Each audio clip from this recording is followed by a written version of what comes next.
खबर के साथ आज जो कोरोना के आंकड़े सामने आए, थोड़ी सी राहत उत्तर प्रदेश में देखने को मिल रही है। यहां पर रिकवरी रेट में बढ़ोतरी, जबकि नए संक्रमण के दर में कमी देखने को मिल रही है।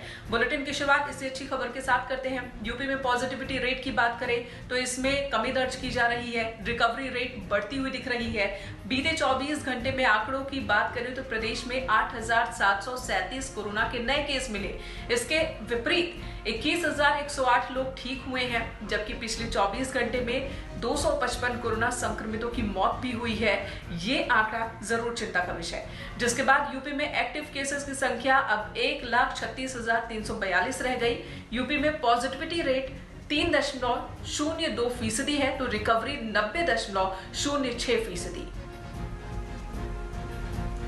के एक्टिव केसेस के पीक की तुलना में अब 56% केसेस की संख्या में कमी आई है, 56%। और रिकवरी का रेट इसके कारण से तेजी से बढ़ रहा है। इस समय कुल डिस्चार्जेस की संख्या, अर्थात संक्रमण के प्रारंभ से जो लोग अब तक स्वस्थ होकर डिस्चार्ज किए गए हैं, वह संख्या अब बढ़कर के 14,83,249 हो गई है। तो पूरे प्रदेश में एक्टिव केसेस की संख्या में कमी दर्ज की गई है। उसी तरह से उत्तर प्रदेश की जेलों में भी अब संक्रमित मरीजों की संख्या कम होती नजर आ रही है, जो एक राहत का संकेत है। एक्टिव केस की अगर हम बात करें जेलों में तो 27 अप्रैल को जेलों में 1,869 एक्टिव केस थे। अब घटकर ये संख्या 1,096 रह गई है। 1,096 में 964 बंदी हैं और 132 लोग जेल के स्टाफ हैं। ये भी आपको बता दें कि जेलों में तेजी से वैक्सीनेशन का कार्यक्रम भी चल रहा है।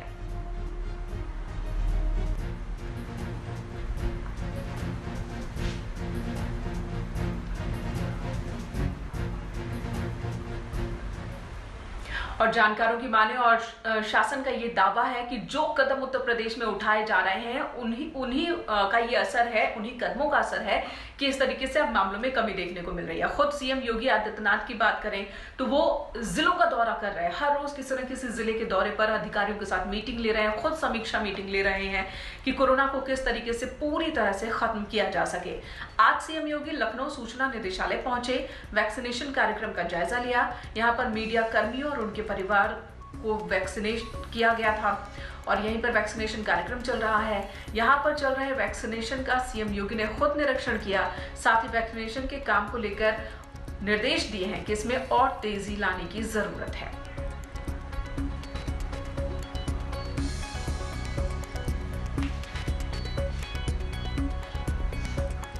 और इसी बीच सीएम ने एक बहुत ही अहम मसले पर सख्त निर्देश दिए हैं। अस्पतालों में जो ओवर चार्जिंग हो रही है, यानी कि ज्यादा पैसा वसूला जा रहा है कई सारे निजी हॉस्पिटल्स की ओर से मरीजों तीमारदारों से, उसे लेकर सीएम ने सख्ती दिखाई है और कहा है कि कहीं पर भी अगर शिकायत मिले तो तुरंत कार्रवाई होनी चाहिए। सीएम ने कठोरतम कार्रवाई के निर्देश दिए हैं।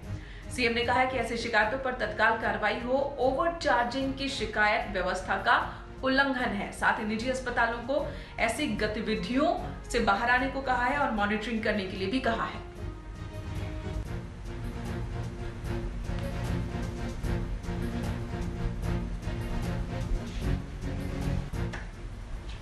और आज टीम 9 के साथ सीएम योगी आदित्यनाथ की जो मीटिंग थी, जो समीक्षा ली सीएम ने और निर्देश दिए, आज की मीटिंग की जो 10 बड़ी बातें हैं, अहम बात, वो आपको बता देते हैं कि आज की मीटिंग में आखिर मुख्यमंत्री ने कौन कौन से मुद्दों पर, कौन कौन से बिंदुओं पर चर्चा की है। होम आइसोलेशन को लेकर मरीजों को मेडिकल किट दी जाए, कोई लापरवाही ना हो, ये सीएम ने कहा।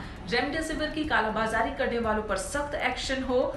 मृत्यु प्रमाण पत्र पर स्पष्ट हो मौत का कारण। स्वास्थ्य केंद्रों की व्यवस्था को दुरुस्त किया जाए। सभी जिलों में वेंटिलेटर्स की व्यवस्था पर नजर रखी जाए। ये वो निर्देश हैं जो सीएम ने दिए। ऑक्सीजन की उपलब्धता सुनिश्चित कराई जाए। 75% एम्बुलेंस का प्रयोग कोविड काम में लिया जाए। पोस्ट कोविड मेडिकल समस्याओं का ट्रीटमेंट भी हो। ब्लैक फंगस को लेकर भी चर्चा हुई मीटिंग में और ब्लैक फंगस को लेकर सीएम ने कहा कि उपचार की जो दवा है उसका स्टॉक रखा जाए, वैक्सीन का जीरो वेस्टेज हो। ये एक बहुत महत्वपूर्ण निर्देश मुख्यमंत्री की ओर से कि वैक्सीन जरा भी बर्बाद नहीं होनी चाहिए। कोरोना आंशिक कर्फ्यू में मूवमेंट, लोगों का जो मूवमेंट है, जो उनका आना जाना है, उसको सीमित किया गया है ताकि बहुत लोग जो हैं आप बाहर ना निकले, इकट्ठे ना हो, मिले नहीं, जिससे कि ये जो संक्रमण है वो न फैले। और इसी का परिणाम है जो एक पूरी रणनीति है, जो ट्रेस करने की, टेस्ट करने की और फिर ट्रीट करने की, और उसके साथ साथ जो आंशिक कोरोना कर्फ्यू की, ये जो एक रणनीति है, इस रणनीति का जो है परिणाम है। और इस रणनीति में जो टीकाकरण है, जो प्रदेश सरकार पूरे। और एक बहुत बड़ी और महत्वपूर्ण खबर, शादी समारोह को लेकर ये नया निर्देश आया है। उत्तर प्रदेश में अब शादी समारोह में शामिल होने के लिए जो लोगों की संख्या है उसे 25 कर दी गई है, यानी कि किसी भी शादी समारोह में टोटल 25 लोग ही शामिल हो सकेंगे। मास्क और कोविड प्रोटोकॉल का पालन जरूरी होगा। गृह विभाग ने ये नई गाइडलाइन जारी की है।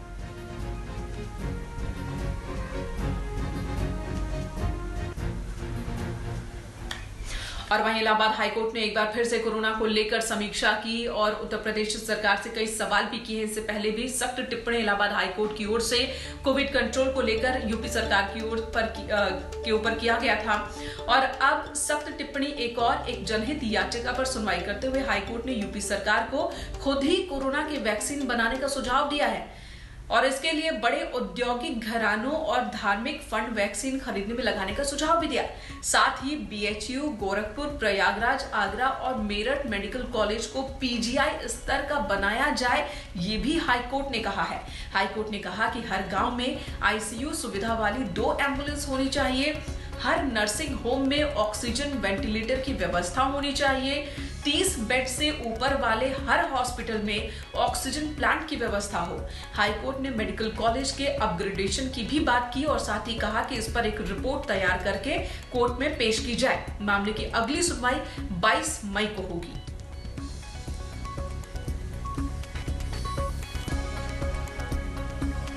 आपको बता दें कि हाईकोर्ट की टिप्पणी के बाद से ही लगातार समाजवादी पार्टी उत्तर प्रदेश सरकार को निशाने पर लिए हुए है और एक बार फिर से समाजवादी पार्टी की ओर से टिप्पणी की गई है, सरकार को कटघरे में खड़ा किया गया। कमाल है उत्तर प्रदेश में, उत्तर प्रदेश की सरकार का और उत्तर प्रदेश में भारतीय जनता पार्टी के नेताओं का। वो ये हल्ला मचाते चारों तरफ घूम रहे हैं कि WHO ने हमारी हेल्थ व्यवस्था की, गांव की तारीफ की है, गांव में जो हमने व्यवस्था की उसकी WHO तारीफ कर रहा है। चारों तरफ फूले नहीं समा रहे हैं कि WHO तारीफ कर रहा है, WHO तारीफ कर रहा है। अरे भैया, इसी देश का, उत्तर प्रदेश का इलाहाबाद हाईकोर्ट उच्च न्यायालय कह रहा है कि गांव में जो व्यवस्थाएं हैं वो राम भरोसे हैं। गांव में सब कुछ राम भरोसे चल रहा है, मतलब वहां कोई व्यवस्थाएं नहीं है। वहां लोग बीमार हो गए, बीमार होकर लोगों की मौतें हो जाए, कोई देखने वाला नहीं है। इससे ज्यादा शर्म की बात किसी सरकार के लिए हो सकती है क्या? एक तरफ देश कोरोना से जूझ रहा है और दूसरी तरफ सियासत भी थमने का नाम नहीं ले रही है। अब एक नया टूल किट मार्केट में है और इसे लेकर बीजेपी कांग्रेस आमने सामने है। बीजेपी का कहना है कि टूल किट कांग्रेस की ओर से बनाया गया और उसी के आधार पर कांग्रेस के जो तमाम नेता हैं वो रिएक्ट कर रहे हैं कोविड के दौरान और प्रधानमंत्री नरेंद्र मोदी की छवि को बदनाम करने की कोशिश हो रही है कांग्रेस की ओर से। वहीं कांग्रेस का कहना है कि ये टूल किट पूरी तरह से फर्जी है और कांग्रेस ने इसके खिलाफ एफआईआर भी दर्ज करवाई है।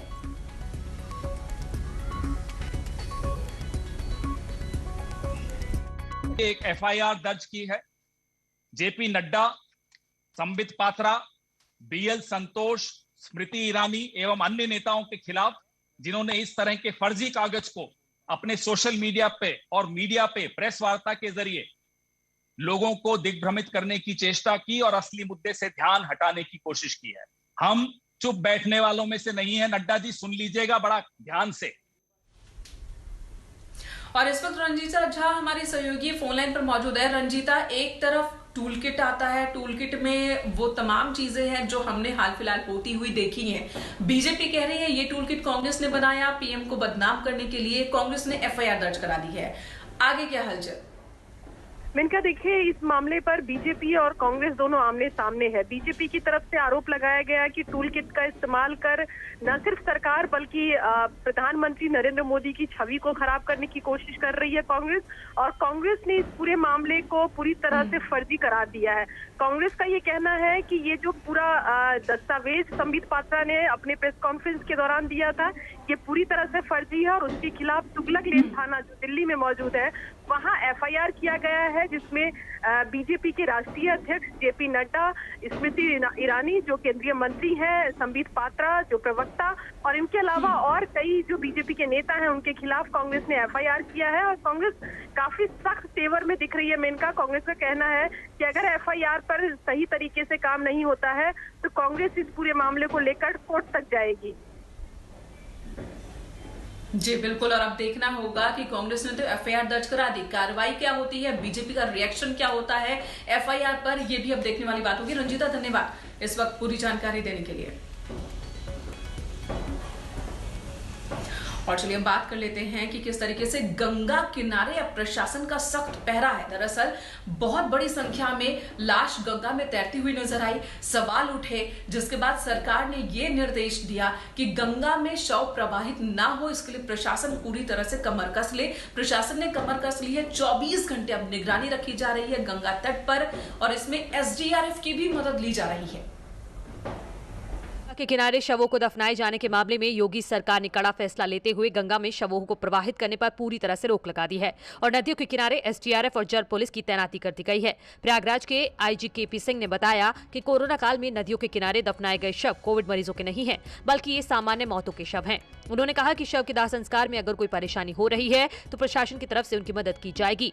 कोरोना संक्रमितों के अंतिम संस्कार के लिए फाफामऊ घाट को तय किया गया है। नदियों के प्रदूषण को रोकने के लिए उनके पेटे में जहां पानी आता है वहां पर इस तरह के संस्कार को वर्जित किया गया है। हमारी एसडीआरएफ की टीम और जल पुलिस की टीमें जो महत्वपूर्ण घाट है उसके किनारे किनारे वो पेट्रोलिंग उनकी लगी है कि कुछ लोग नदी में भी जल अपना शव प्रवाहित करने की शिकायत मिली थी, एक तो उसको रोका जा रहा है, और जो नदी का किनारा जो घाट है वहाँ पर पुलिस फोर्स और पीएसी लगाई गई है। लोगों को समझाया जा रहा है कि वो अपने घर से दूर यहाँ ला करके उसको गाड़ने का कार्य न करे। यदि किसी के पास कोई आर्थिक समस्या है जिसके कारण वह दाह संस्कार नहीं कर पा रहा है, उसकी मदद की जा रही है। तो गंगा किनारों पर तो प्रशासन का पहरा है, लेकिन हरदोई में एक ऐसी तस्वीर सामने आई जिसे देखकर आपके भी रोंगटे खड़े हो जाएंगे। यहाँ पर एक कोविड पेशेंट की मौत के बाद परिजन उसकी डेड बॉडी को पैदल ही ले जा रहे हैं अपने कंधों पर ढोते हुए। हरपालपुर क्षेत्र के बमटापुर गांव की तस्वीर है जिसके बारे में कहा जा रहा है कि कोविड मरीज की अस्पताल में मौत हो गई। परिजनों के मुताबिक उन्होंने हॉस्पिटल से एम्बुलेंस की मांग की, लेकिन उन्हें एम्बुलेंस नहीं दी गई, जिसके बाद शव को पैदल ही लेकर निकल पड़े। एसीएमओ का कहना है कि परिजनों के आरोप निराधार हैं, उन्हें एम्बुलेंस उन्होंने मांगी ही नहीं थी। ये बॉडी को पैक किया गया है उसमें जो डेड बॉडी बैग होता है, लेकिन इसके परिवारजनों ने जो है किसी एम्बुलेंस की मांग नहीं की है। ये अपने आप इसको उठा के ले जा रहे हैं। ये ऐसा जो आरोप लगा रहे हैं निराधार है। यहाँ पर जो है हमारे पास एम्बुलेंस है, जब कोई कॉल करता है तो उससे हम उसको उसके गंतव्य स्थान तक जो उसके बॉडी को पहुँचाते हैं। कोविड कितना खतरनाक है, हालात कितने खराब हो चुके हैं, ये कहना बहुत जरूरी नहीं, क्योंकि हम सभी देख रहे हैं। बावजूद इसके लापरवाही हर तरफ अब भी नजर आ रही है। दो तस्वीरें चलिए आपको दिखाते हैं कि लोग अब भी किस कदर लापरवाह बने हुए हैं। ये तस्वीर गोरखपुर और अयोध्या की है। दोनों ही जगहों पर पुलिस सघन चेकिंग अभियान चलाए हुए है। हर रोज लोगों का चालान काटा जा रहा है, लेकिन फिर भी बेवजह घर से बाहर निकलने वालों की कमी नहीं है। अयोध्या में बेधड़क सड़क पर गाड़ियां दौड़ती नजर आ रही हैं, जिनके खिलाफ प्रशासन एक्शन भी ले रहा है। प्रशासन बार बार लोगों से अपील कर रहा है कि लॉकडाउन का पालन करें, बेवजह घर से बाहर ना निकले। चालान कटने के बावजूद लोग सड़कों पर नजर आ रहे हैं।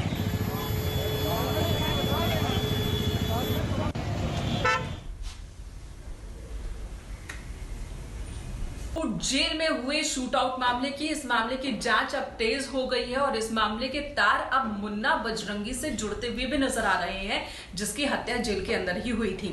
और ऐसा इसलिए क्योंकि इस जेल में उस वक्त जो जेल स्टाफ थे शूट आउट के वक्त, उनमें से एक वो शख्स है जो मुन्ना बजरंगी की हत्या के वक्त बागपत जेल में था। चित्रकूट जेल में शूटआउट मामले के तार बागपत जेल में मुन्ना बजरंगी हत्या के मामले से भी जुड़े हैं और चित्रकूट जेल का वार्डर जगमोहन भी अब संदेह के घेरे में आ गया है, क्योंकि मुन्ना बजरंगी की हत्या के वक्त जगमोहन ही बागपत जेल का वार्डर था। मुन्ना बजरंगी की हत्या के बाद ही जगमोहन का तबादला चित्रकूट हो गया था। जगमोहन 6 मई को कोरोना के चलते छुट्टी पर था और 13 मई की शाम को उसे जेल में देखा गया। बताया जा रहा है कि 14 मई को शूटआउट के समय भी जगमोहन जेल में ही था। आरोपी अंशु दीक्षित को पिस्टल पहुंचाने के मामले में जगमोहन की भूमिका की जांच हो रही है। अंशु के पास मोबाइल होने की भी जानकारी मिल रही है। अब जांच कमेटी और पुलिस जगमोहन की भूमिका की जांच में जुटी है। होम आइसोलेशन की हिदायत के बाद भी 13 और 14 मई को जेल में कैसे दाखिल हुआ जगमोहन, इसकी जांच के लिए गेट नंबर 1 और 2 के सीसीटीवी फुटेज निकाले गए हैं। जांच एजेंसियों ने जगमोहन से पूछताछ भी शुरू कर दी है। चर्चा है कि जगमोहन और अंशु इस पूरे शूटआउट के मोहरे भर थे। मास्टरमाइंड कौन है, ये जांच के बाद होगा खुलासा। बात कोरोना के खिलाफ लड़ाई की करते हैं। इस लड़ाई को मजबूती देने के लिए रिलायंस ग्रुप लगातार अपनी तरफ से मदद कर रहा है, मदद पहुंचा रहा है ताकि देश इस संकट से बाहर निकल सके। अब रिलायंस ग्रुप की ओर से एक और बड़ा फैसला लिया गया है। रिलायंस की ओर से एम्बुलेंस और ऑक्सीजन ट्रांसपोर्टेशन में लगी गाड़ियों को 50 लीटर मुफ्त डीजल दिया जाएगा। रिलायंस बीपी मोबिलिटी लिमिटेड ने कहा कि 30 जून तक हर शहर में रिलायंस पेट्रोल पंप पर जिला प्रशासन की ओर से अप्रूव्ड एम्बुलेंस और ऑक्सीजन सप्लाई व्हीकल्स को डीजल पेट्रोल मुफ्त में दिया जाएगा। यूपी के कानून मंत्री ब्रजेश पाठक ने रिलायंस की इस पहल का स्वागत किया। लखनऊ में उन्होंने कुछ एम्बुलेंस को हरी झंडी दिखाकर रवाना भी किया। उत्तर प्रदेश में कोरोना संकट से निपटने के लिए एक और जहां योगी सरकार युद्ध स्तर पर प्रयास करती नजर आ रही है, तो वहीं देश और प्रदेश में पड़ने वाले हर संकट के समय मदद करने वाला रिलायंस ग्रुप एक बार फिर कोरोना संकट के दौरान सरकार की मदद करता नजर आ रहा है।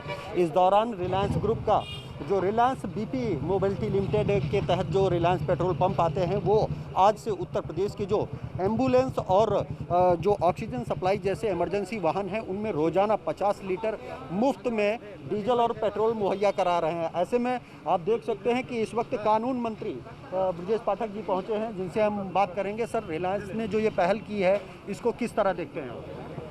अभी आप देख रहे हैं कि ये जो एम्बुलेंसेज हैं, जो कोविड मरीजों को लाने ले जाने के लिए लगी हुई हैं और ऑक्सीजन जो ढो रही हैं गाड़ियां, उनको प्रतिदिन 50 लीटर डीजल रिलायंस इंडस्ट्रीज ने देना तय किया है और उसका विधिवत शुभारंभ आज लखनऊ में यहाँ हो रहा। पूरे देश में ऐसा उन्होंने देने का निर्णय लिया है।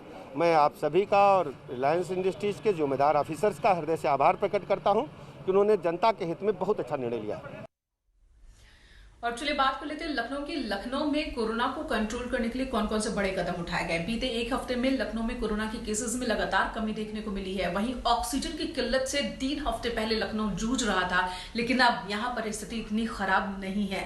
सरकार और प्रशासन की ओर से कई कदम उठाए गए हैं। इसी कड़ी में लखनऊ के चिन्हट में मौजूद महात्मा गांधी हॉस्पिटल में ऑक्सीजन प्लांट लगाया जा रहा है। डीएम अभिषेक प्रकाश ने इसे लेकर अधिकारियों के साथ एक मीटिंग की और मीटिंग में तमाम पहलुओं पर चर्चा हुई। उम्मीद है कि अगले 10 दिन में ऑक्सीजन प्लांट ऑपरेशनल हो जाएगा। बताया ये जा रहा है कि मॉड्यूलर ऑक्सीजन प्लांट के जरिए 60 बेड में एक ही साथ लगातार ऑक्सीजन मुहैया कराई जा सकेगी।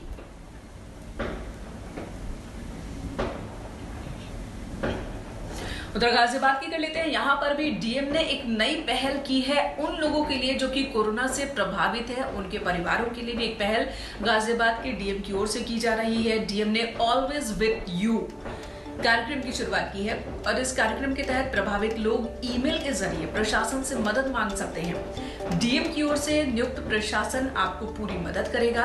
प्रमाण पत्र दिलाने के साथ साथ LIC क्लेम मिलने में भी आपको दिक्कत अगर आ रही हो तो आप always with you DM Ghaziabad @gmail.com पर मेल कर सकते हैं। इस कोरोना कालखंड में कुछ ऐसी मृत्यु की घटनाएं हुई हैं जहां परिवार के मुखिया की मृत्यु हो गई है और उनके जो आश्रित हैं वो अभी इतने नोविस हैं कि वो अपने पिता के या अपने मुखिया के प्रोफेशन से संबंधित मामलों से भिज्ञ नहीं हैं। उन्हें कैसे मृत्यु प्रमाण पत्र प्राप्त हो, कैसे वारिसान प्रमाण पत्र प्राप्त हो, उनके बैंक के क्लेम कैसे मिले उनको LIC का क्लेम कैसे प्राप्त हो, या वो जिस प्रोफेशन में थे उसमें जो सरकारी प्रक्रियाएं हैं उससे वो वाकिफ नहीं है, इससे उस प्रोफेशन को टेक ओवर करने में या उसके जो योजनाओं से जो उनका जुड़ाव होता है वो नहीं हो पा रहा है। इसके लिए हम लोगों ने एक ऑलवेज विद यू करके एक ईमेल आईडी जनरेट किया है और इसमें ऐसे परिवार की सहायता करने के लिए एक जिला स्तरीय अधिकारी को नोडल अधिकारी नामित किया गया है कि जो उस परिवार के संपर्क में रह करके उनकी इन कार्यों को पूरा कराने में मदद करें। उम्मीद करते हैं कि पीड़ित परिवारों को जरूर इस व्यवस्था के जरिए मदद मिले और उनकी जो परेशानी है वो थोड़ी कम हो सके गाजियाबाद में। इस वक्त इस बुलेटिन में इतना ही। ब्रेक के बाद भी खबरों का सिलसिला जारी है।